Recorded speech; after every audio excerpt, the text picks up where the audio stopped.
Fuck it, we'll do it live. Oh, hey everybody.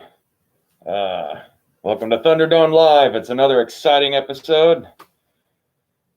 As you can tell, I'm still kind of experimenting and getting used to the whole live stream thing. And why on earth am I even live streaming right now anyway? Don't I know it's Blackout Tuesday 2020? Does this mean I'm a virulent racist because I'm streaming right now? Who knows? The only reason I'm really doing this is just kind of a bit of an act of defiance. Oh, hang on a second. Okay, that's better. Oh, wait a minute. The coronavirus is over, so I don't have to worry about this anymore either, do I? Well, at least that's over with. For the record, I still strongly believe that the coronavirus lockdown is probably the biggest mistake we've ever made in this country. Just consider the fact that with everything going on right now, that the last 2 months, all the effort we went through to quote unquote flatten the curve, all the money that was spent on unemployment and on bailing out banks and businesses, all of that, all this effort, all this strife, all this trauma, all the people who've lost their jobs or were furloughed or laid off, all of it wadded up and chucked right the fuck out the window because everyone's out in the street right now. Well, not technically everyone. I'd wonder if we did a head count and added up all the rioters and protesters in all the cities. I doubt it would be a significant portion of the actual American population, all in all. I could be wrong. I don't believe I've seen or heard anyone having really tried to do a head count of how many people are involved. And there's kind of a nature of hot clip videos that you see on the internet are always going to make it look like there's a bunch of shit going on because the videos are always pointed at whatever shit is going on. Supposedly, there's been some riots here in Austin. I haven't directly witnessed them. I've just heard a few things here and there from people who've been downtown and like apparently saw a bunch of white kids in hoodies running around smashing out people's, driver's side windows and rearview mirrors and all that kind of stuff, because that's definitely going to stop white supremacy somehow. And but yet, over where I work and in my transit to work every day, there's a sense of tenseness to the area, you could say, but otherwise life seems to be going as normal as possible under the circumstances. And so those of us who spend a little bit too much time on the internet, myself included, occasionally need to pause and kind of step back a little bit and realize that what we're seeing is a filtered and curated selection of events and doesn't necessarily reflect everything that's going on and how everyone is acting. So anyway, I guess back to what I was trying to say. The reason I decided, though, to go ahead and stream in the middle of the afternoon and not at night, which was my original intention for live streaming, is I can't help but notice that quite a few YouTubers in the entertainment sphere of YouTube, and specifically John Campea and a couple of others of his little league, aren't streaming today. They didn't stream yesterday. And I guess it's all because of this Blackout Tuesday thing, which I have to say is the most cowardly form of non-activism that you could do. It's a nothing. I wrote a letter into Robert Meyer Burnett's show the other day, talking about how there's a potential for a critical threshold that I think we've already crossed, actually, or we're right up to the edge of hitting. And that's because we have National Guard in the street and we have unruly crowds.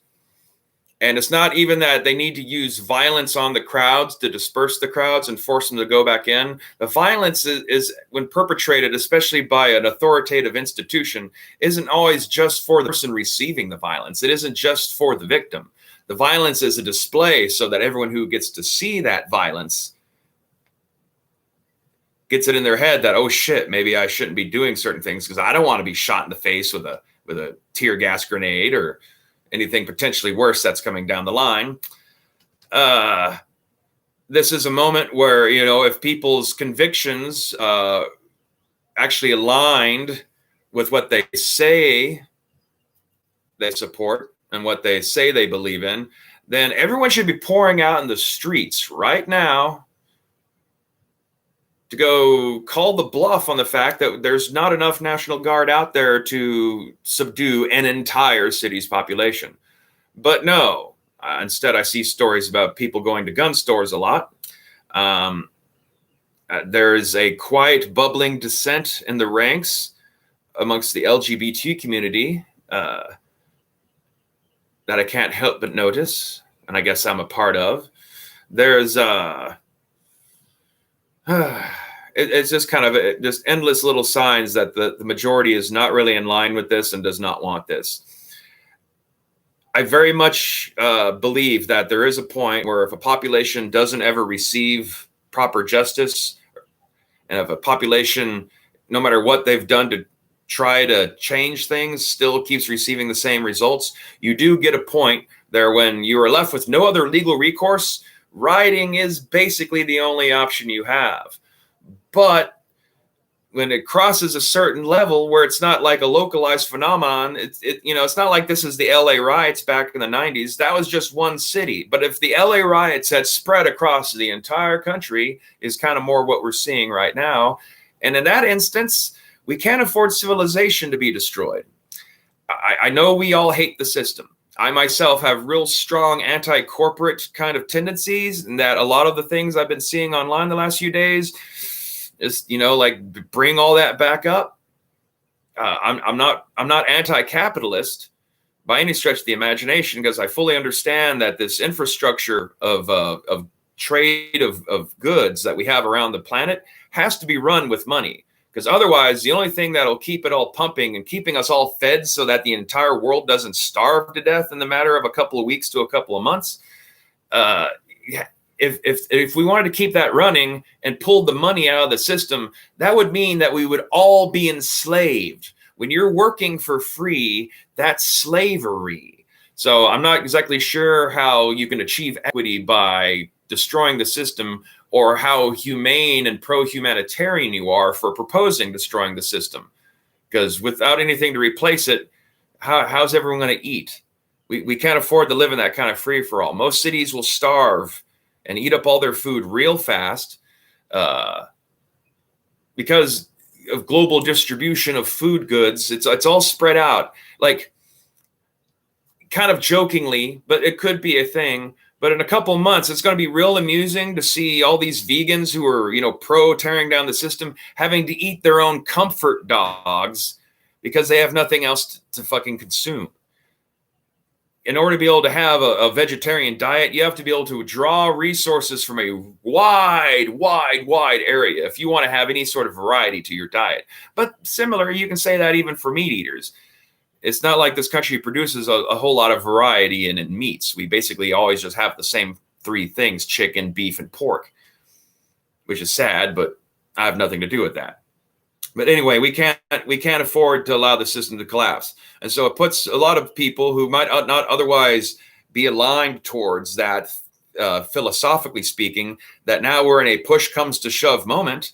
We kind of need the hammer of the government to come in and make a display worthy enough to scare everyone home. But that also means that our only salvation out of a Mad Max cannibal future is a police state. And that it's the right wing that is the more aligned now with the emergence of a police state, that for years they've been going on with all these values about how they have to have guns and stuff to fight the tyranny of the government. And the left, who's always been how the government's for us, and the government's a social contract that we all contribute to, and we're all owed something out of it because we're all part of the system, and yada yada yada. They're the ones wanting to tear it all down now. And also, this whole thing reveals the lie that we never needed guns for a revolution. All we just need are large crowds with rocks and a couple of firecrackers, and that's enough to get armed authority figures to run the fuck off. Because it's a numbers game in the end. It's not about the weapons. Unless the things are pushed to a point where they're actually using heavy military weaponing and firing missiles into crowds and stuff. And when you're to that point, you're at the point of no return morally, and you might as well just go ahead and just give in. It'd be hard to imagine soldiers actually doing that, but you never know. A lot of things have been done over the centuries in the name of I'm just doing what I'm told. So we'll see how things go. But yeah, I find the whole fact that we have John Campea and, unfortunately, Robert Meyer Burnett, who I do otherwise quite admire, and a couple other channels I can't help but notice just being silent out of nowhere. I don't think Screen Junkies has streamed anything today either, although I pretty much stopped watching them entirely after Dan Murrell quit. And what a terrible, terrible time for Dan Murrell to be trying to start his own channel. But that has nothing to do with anything. But I guess part of it, maybe it does have something to do with anything, because I guess the next thing I wanted to talk about, just after saying that this whole not streaming during these events to show solidarity with the black man, it's a know-nothing thing to do. Is John Campea out there on the street in the middle of these protests risking himself and his own physical body to show solidarity? No, he's probably sitting at home, but he's just not streaming. He's losing a little income, but all that's in flux right now anyway. So, who the fuck cares? They should be using this opportunity to be using their platform to actually talk about real serious shit. But instead, for the last 2 months, it's been nothing but fake bullshit. 2 months ago, I did a couple of videos on this subject. So if you want to dig through my channel later and go look at them, you can see me say all this right at the very beginning of the pandemic. But all the movie news and entertainment news for TV and shit like that and streaming is basically fake right now.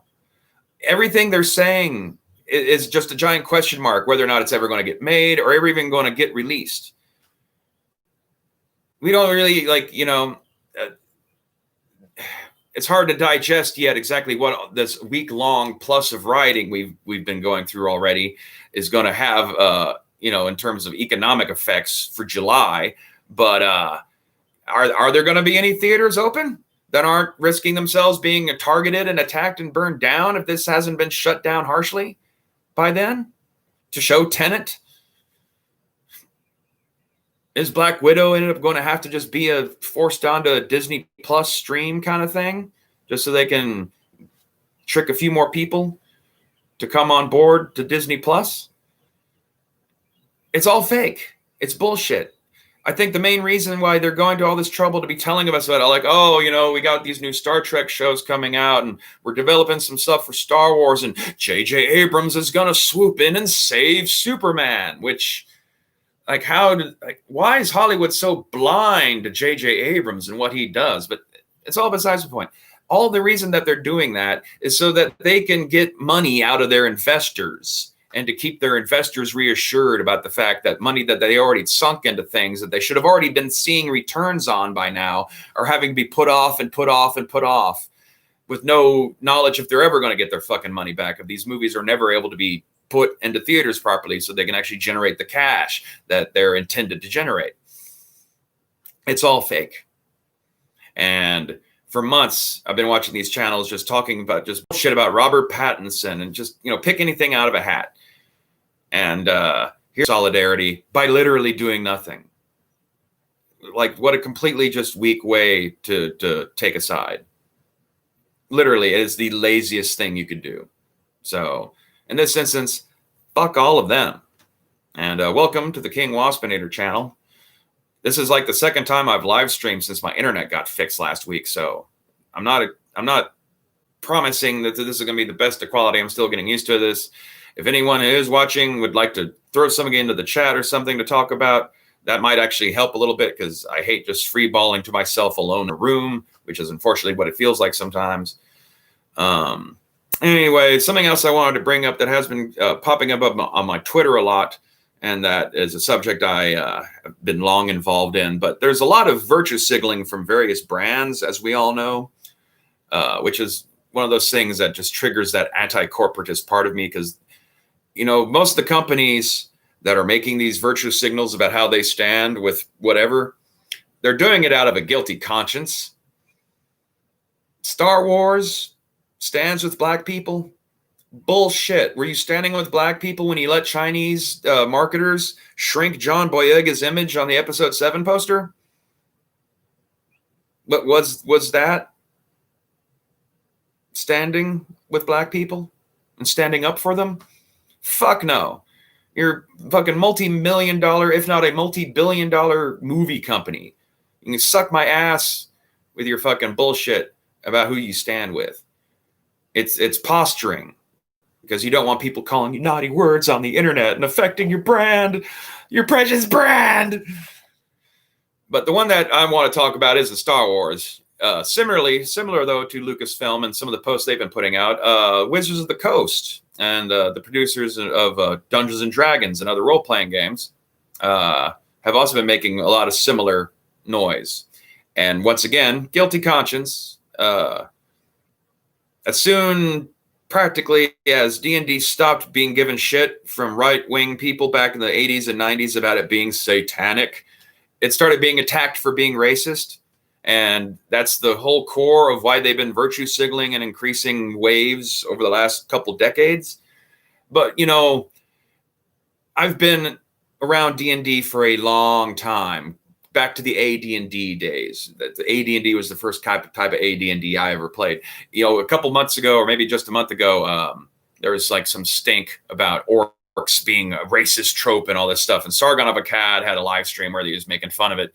And in it, you know, he was talking about how 3rd edition Dungeons and Dragons is the best edition of D&D. No, it's not. AD&D is the best edition of D&D. It gives you more information than you could know what to do with, as opposed to all the books that Wizards of the Coast put out, which are real pretty looking and well produced, but they take up so much space on every page with unneeded art and all these thick margin borders and stuff that really what they're doing is cutting down on the amount of text that they're actually selling you. And especially if you're a game master, dungeon master, the reason you're buying the books isn't to look at pretty art. The reason you're buying the books is because you're looking for information to help you run your game. And they're cheating you out and charging you more with these fancy looking 5th edition fucking books. This is bullshit. You want some good stuff? You fucking dig out some classic D&D. Drive-through RPG prints a lot of this stuff. This is how I got a brand new copy of the Rules Encyclopedia, which I don't intend to ever run, but there's a lot of resources in here that can be mined. And that's the same thing with the AD&D stuff. There's things about 5th edition rules that I like. It's real streamlined and easy to play, especially for beginners. And it's not quite as video gamey as 4th edition had been. But the setting information is so lacking. So I've been collecting a bunch of old AD&D supplements that I could find that are available for print through Drive-Through RPG and getting them. And one thing I noticed while looking through, the old setting information from Istara, the very original Dungeons and Dragons setting, going back to OD&D, even before AD&D times, is that it was actually a much more diverse and inclusive setting than anything Wizards of the Coast has been putting out for the last couple of decades. You know, also including AD&D.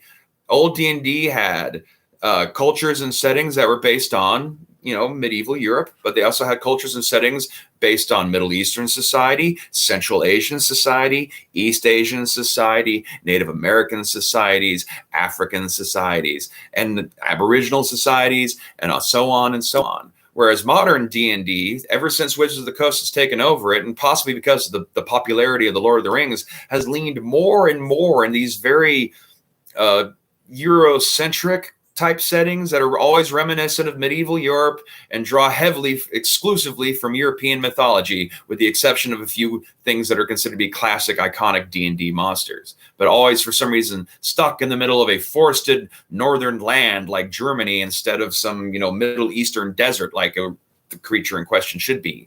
You shouldn't have manticores in a fucking forested northern latitude.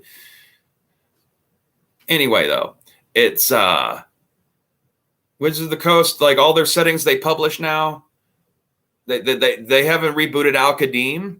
They've had years of virtue signaling of how supportive they are about diversity within the setting, but they don't reboot their North African setting that they had from the AD&D days. But we get the Sword Coast of Faerun instead as the primary setting for 5th edition. The closest thing to an African setting that D&D or that Wizards of the Coast Dungeons and Dragons has put out in the last decade is probably the stuff they did for Dark Sun back during 4th edition. And that's not at all Africa. For people who used to bitch about Rift's being racist and how like Rift's World Book 4 Africa was racist, at least it's set in fucking Africa. A lot of games can't even fucking do that shit. But man, they want to go on fucking Twitter and talk about how much they support the black man. Bull fucking shit. Bull fucking shit. I don't buy it for a goddamn minute.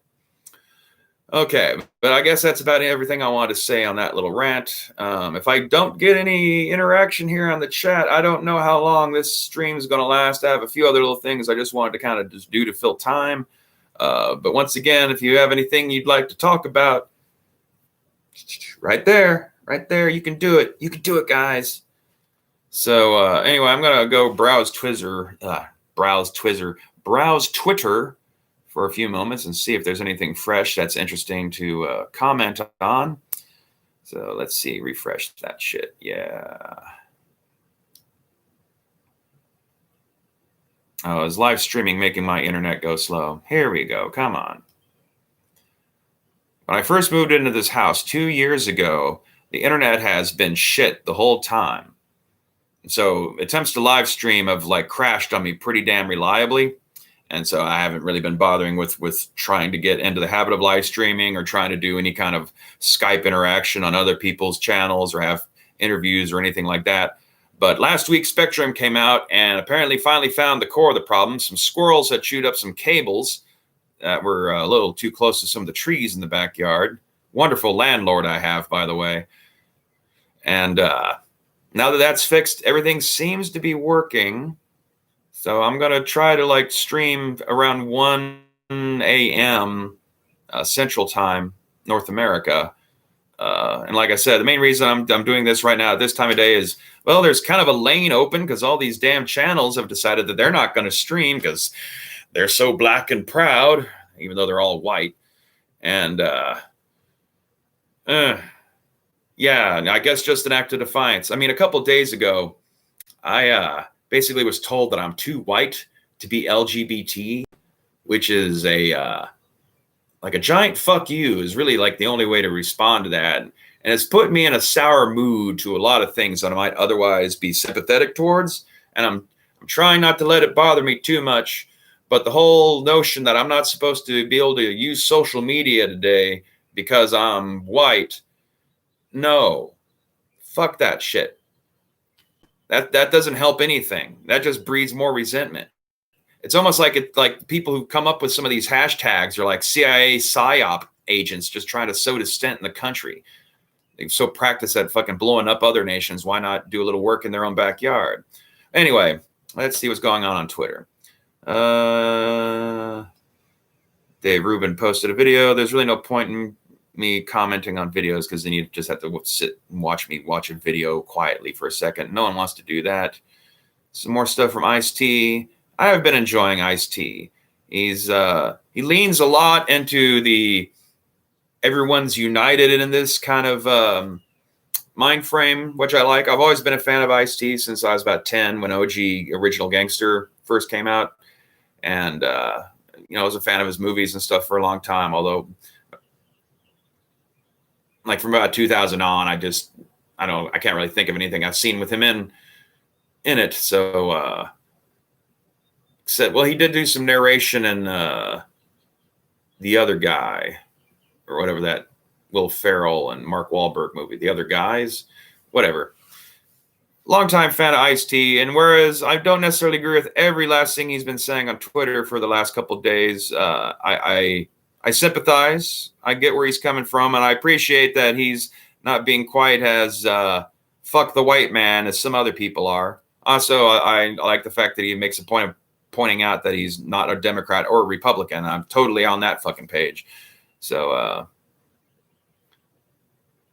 let's see. Is he saying anything that's actually coherent enough that I can talk about? Doesn't really look like it. Okay, well, I guess Twitter's a dumpster fire, so never mind. All right, so still nothing in the chat. I did have an old Geeks and Gamers themed video I made like a year ago that I keep getting views and comments on, even though it's like about something to do with Pensacon. I barely even remember. But I guess I can read through some of these comments here before I sign off, just for something to do to fill a little time, because I'm practicing and getting used to live streaming, sitting here and talking for such a length without pausing and making edits and all that kind of shit. Haven't even lit a cigarette yet. Good Lord. Let's see. On my video, which is titled Geeks and Gamers and the Downward Spiral of Fandom, Year-Long Giant 2 days ago commented that it's a shame that the toxic YouTubers like Jeremy cannot realize what damage he truly causes by spreading hatred and negativity through fan bases, specifically Star Wars and even Marvel. Each time he is called out, he or his fans insult them, then treating himself like a victim. Oh, the bitter irony of what he stands against being the very thing he has become. But then when he finally apologizes to the individual he insulted, he immediately reverts back to his roots of hatred. It's disappointing toxic creators such as Jeremy are given such attention. It's not like all his points are terrible. It's just the way he goes about directing his thoughts that I do not personally agree with. But I have not watched his content for some time because of how boring his videos began to become when he centers it around hate culture. But I am sure that despite not watching his videos for some time, that he is still very much the same person, driven only by his greed for what he can make a profit off of complaining about. I don't necessarily think Jeremy revolves himself around hatred. He does certainly capitalize off of agitating people. That's kind of what more my angle is. Also, I don't really like the whole toxic fandom meme in the general because I feel like it's cynically used so that people in the studios can provide themselves cover for their mistakes, and so they can get away with failure because they can blame it on toxic fans. It wasn't my fault for writing a shitty season of Star Trek Picard. It's the toxic fans. I'd like to know if anyone could think of any other industry in the world that sells stuff to people who are as antagonistic to their own customer base and or fan base as the modern day movie industry is. It's fucking ridiculous. I am not at all against geeks and gamers in the sense of like anti-SJW kind of bullshit. I agree with like maybe 70-80% of Jeremy's points in particular, and I do still watch his show. I'd say, yeah, he is still basically the same person that he was whenever this guy was watching his stuff, but he certainly seems a bit more empowered and self-assured lately because of some things that have happened in the intervening years. And it's not unjustified necessarily. I do still think that there is a cynical edge, though, to geeks and gamers and what they do, and that they do need to keep the agitation alive, which means they can never allow the properties that they focus upon. They can't let them off the hook because then their audience goes away, and so they have to keep the audience disliking these things no matter what they do, which blinds them. And while there is a lot of things that Lucasfilm has done, Rise of the Skywalker, and have really fucking sucked, it doesn't mean that they haven't also done cool things. So, or that they don't have the potential to do cool, better things. And so I guess we'll just see. I'll at least say that I guess Jeremy at Geeks and Gamers and most of the other Fandom Menace channels were much more accepting of The Mandalorian than they had been of the last several movies that have come out from Lucasfilm. There might be some cynical things behind that, perhaps. I do think it's kind of funny that The Mandalorian, in many ways, from a storytelling perspective, is such retrod Western trash. However, people respond to it because it's actually predictable. I think movie-going audiences might be suffering a little bit from plot twist fatigue. Ever since M. Night Shyamalan had put out The Sixth Sense, Hollywood has just gotten this big thing about having plot twists and subverting expectations. Last Jedi is just an example of that. But this has been an ongoing, increasingly problematic, from my point of view, thing with how movies and television shows are written. They're constantly trying to pull the rug out of the audience because they don't want the audience guessing what's going to happen and talking about it on the internet before it happens. But that's very dissatisfying for people who are listening to a story to have that happen to them all again. Happen to them all the time. Humans have been telling each other stories around campfires for at least 200,000 years. And the audience is participatory in the story, or if you want them to be participatory in the story, they have to be engaged with it, and they can't be constantly defied and let down about it. And I think that's why The Mandalorian, despite being like such rehashed old stuff, is something that people like, even if they don't always articulate it as the reason why they like it. Is because they see where it's going, and then it actually goes there, so it feels more satisfying. Not to say that all plot twists are bad, but every goddamn movie and television series cannot be reliant on plot twists, because then they stop meaning anything, and you stop wanting to watch. So anyway, let's look at some other comments here. David Pitts from a year ago. Jeremy is one of the most toxic YouTubers ever. I'm already not on the page with this. I know, like, it's funny when I'm seeing someone agree with me, but I'm like, I don't want you to agree with me in that way. I don't think you're quite getting my point. Anyway, I would hate to feel the need to watch 5 Hate the Last Jedi videos a day for the past year.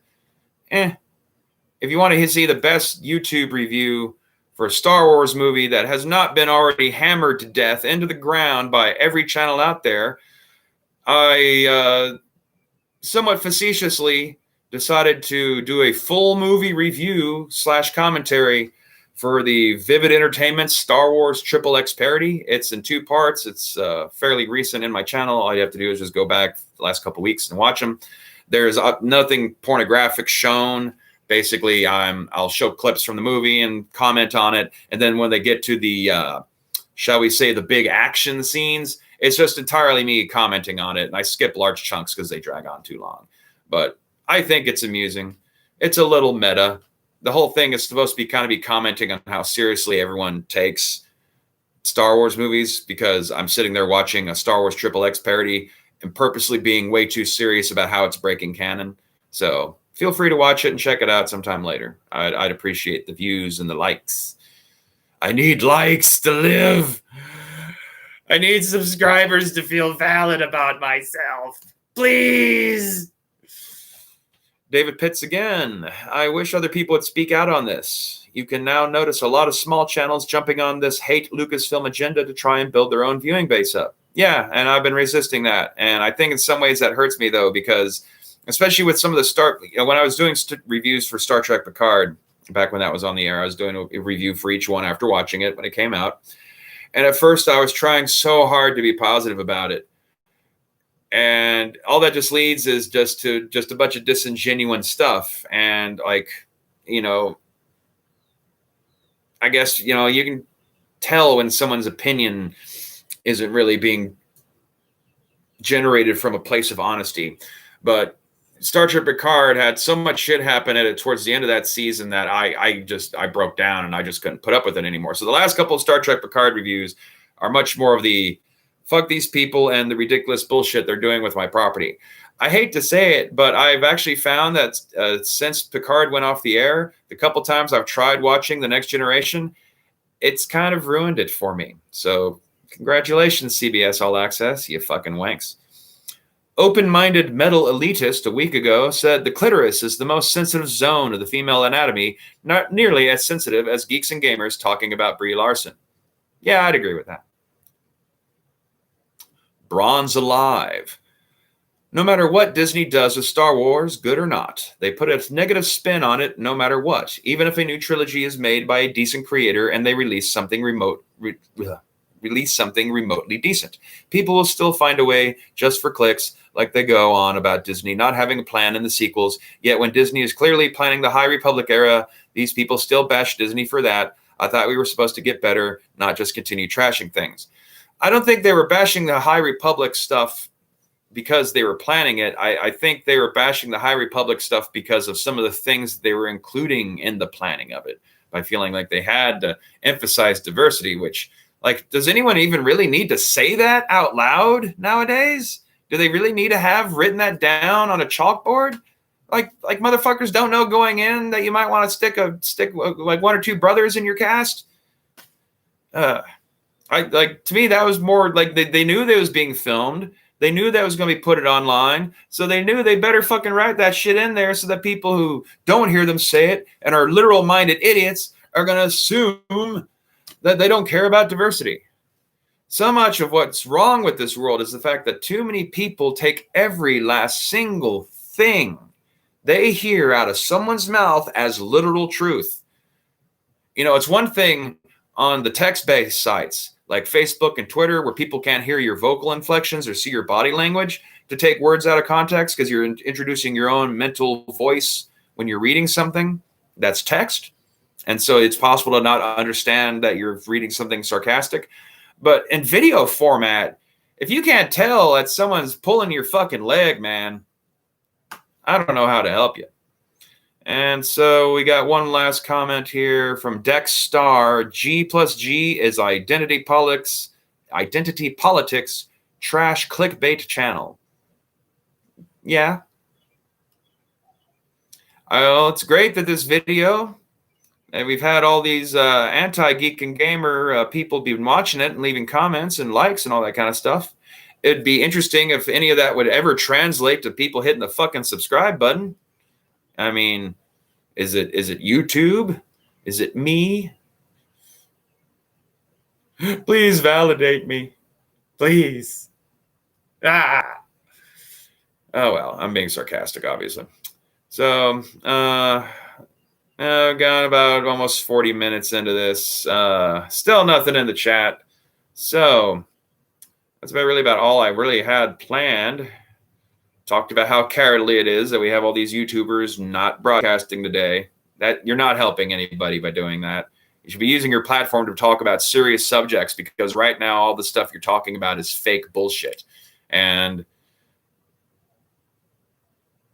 once again, I just reiterate to role-playing game fans, if you have never seen the old D&D stuff from the 80s and 90s and 70s, for the original D&D or for Advanced Dungeons and Dragons, go back and look through some of that. Because of the fact that they had so fewer available non-human player races, it forced them to design settings with a much broader variety of human societies. And so while they've been on the surface thinking they're adding to the diversity by including tieflings and dragonborn and half ogres and all these extra new races, what they're really doing is diminishing the diversity of the humans in a potential D&D setting because they're giving them less room to have different kinds of societies. Also, it doesn't help that so many of their fantasy races are traceable to Western European mythology. Not in every instance, but an awful goddamn lot of them. And that's not my fault. And that's not the fault of the people playing it and the people who like it. But if the company's going to be virtue signaling about how much they stand on the side of the black man, I'd love them to write something even that comes remotely close to Rift's World Book 4 Africa, the supposedly racist source book, that at least is actually fucking taking place and has details on sub-Saharan Africa in it, which you don't see in a whole lot of role-playing games.